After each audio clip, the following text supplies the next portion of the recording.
Chi è la persona vestita di bianco nella scuola di Atene di Raffaello? La scuola di Atene di Raffaello è un gigantesco affresco presente nelle stanze vaticane e, per la precisione, nella stanza dell'Essegnatura.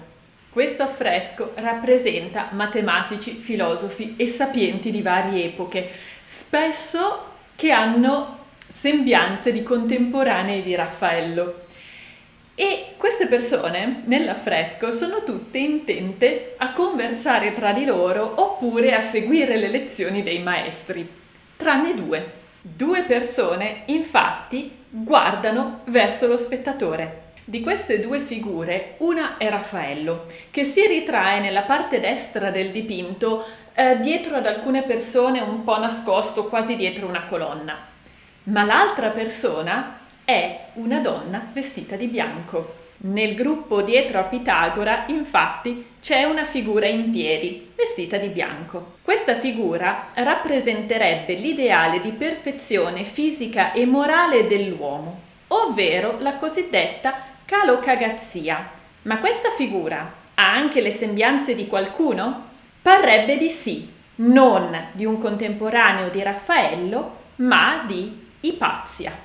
Anche se in effetti gli studiosi non sono stati sempre del tutto d'accordo, infatti qualcuno aveva riconosciuto in questa figura in realtà un uomo.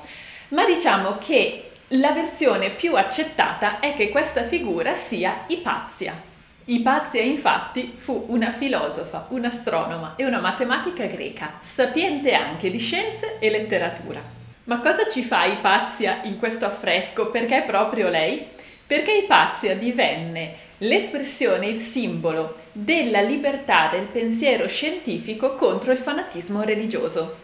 Ipazia, infatti, era consigliera di Oreste, il prefetto d'Egitto, che era in conflitto con il vescovo Cirillo. E i cristiani, i primi cristiani, o alcuni di essi, non potendo attaccare direttamente il prefetto, si scagliarono contro Ipazia, dicendola colpevole della disputa fra i due. Le tesero quindi un agguato, la rapirono, la portarono in una chiesa, la spogliarono, la uccisero con dei cocci, così scrive Socrate scolastico, poi la fecero a pezzi e poi la bruciarono. Ed è così che Ipazia diventa il simbolo della libertà di pensiero contro il fanatismo religioso. E Raffaello la mette proprio nella scuola di Atene a rappresentare l'ideale di perfezione intellettuale.